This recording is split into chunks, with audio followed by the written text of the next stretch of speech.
वंदे मातरम जो राष्ट्रीय गीत है 150 साल पूरे कर चुका है। इसी के उपलक्ष्य में हमारी सदन के अंदर 10 घंटे की विस्तृत चर्चा इस पर रखी गई। लेकिन इसी चर्चा में बहुत से ऐसे बिंदु निकले जिनसे भारत की राजनीति के बहुत सारे मायने डिराइव हो रहे हैं। सबसे पहला मायना तो ये कि वंदे मातरम पर चर्चा कराकर सत्ता पक्ष कहीं बंगाल चुनाव को साधने का प्रयास तो नहीं कर रही है।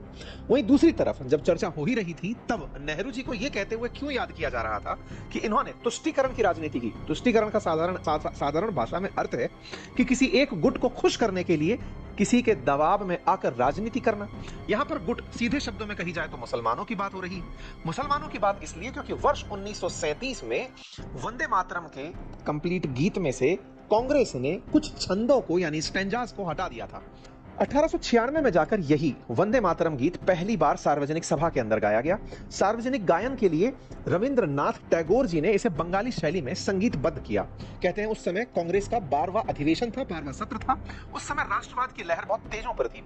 1857 के बाद डरे हुए ब्रिटिशर्स किसी भी प्रकार की राष्ट्रवाद की लहर को देखते ही भड़क जाते थे। उन्हें यह भय सताने लगता था कि कहीं फिर से 1857 जैसा स्वतंत्रता संग्राम ना हो जाए, उन्हें भारत छोड़ के भागना ना पड़ जाए। 1905 में जब अंग्रेजों ने बंगाल का विभाजन पूर्वी बंगाल और पश्चिमी बंगाल में कर दिया तब स्वदेशी आंदोलन शुरू हुआ।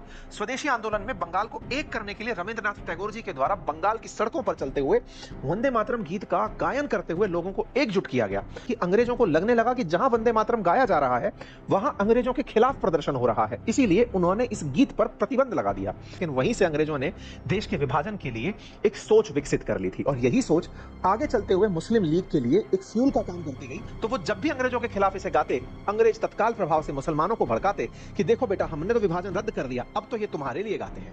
क्योंकि पार्लियामेंटो सुधार जब हो रहे थे उस समय पर जो मुस्लिमों के लिए पृथक प्रतिनिधित्व की बात की गई थी, सेपरेट इलेक्टोरेट की बात की गई थी, उस बात पर जिस प्रकार स्वीकार्यता कांग्रेस ने मानी थी कि हमें विरोध करने के लिए अंग्रेजों के खिलाफ मुस्लिम लीग का साथ चाहिए और उनकी इन नीतियों को हम फिलहाल के लिए स्वीकार करते हैं, मुसलमानों को लगने लगा कि हमारा विरोध मायने रखता है, अब हम जो चाहेंगे वो मांग सकते हैं। पहले सेपरेट इलेक्टोरेट मांगा, फिर अपना अलग देश मांगेंगे। यही कारण था कि कांग्रेस में शामिल जिन्ना समय रहते बाद में वंदे मातरम गीत के स्टैंजास पर और इवन वंदे मातरम पर विरोध करने लगे।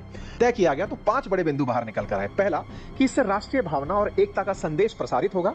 निश्चित ही बंगाल चुनाव से राजनीतिक संकेत भी जाएगा। साथ ही साथ जो 1937 में वंदे मातरम के हिस्से को हटाने को लेकर बहस है उसे वापस याद दिलाकर कांग्रेस को पहले ही बंगाल में जाने से पहले डरा दिया जाएगा। बंगाल विभाजन और स्वतंत्रता आंदोलन की याद दिलाकर एक राष्ट्रवाद की भावना को फिर से जगाया जा सकता है और विपक्ष के साथ टकराव को, चूंकि वर्तमान में विपक्ष एसआईआर के मुद्दे पर इंडिगो द्वारा जो हालत पैदा किए गए उन हालात पर सरकार से सवाल पूछ सकती है, चुनाव में हुई धांधलियों को लेकर सवाल पूछ सकती है, जो लोकसभा के अंदर चर्चा के बड़े मुद्दे हो सकते थे उनसे ध्यान हटाना भी मेजर मकसद हो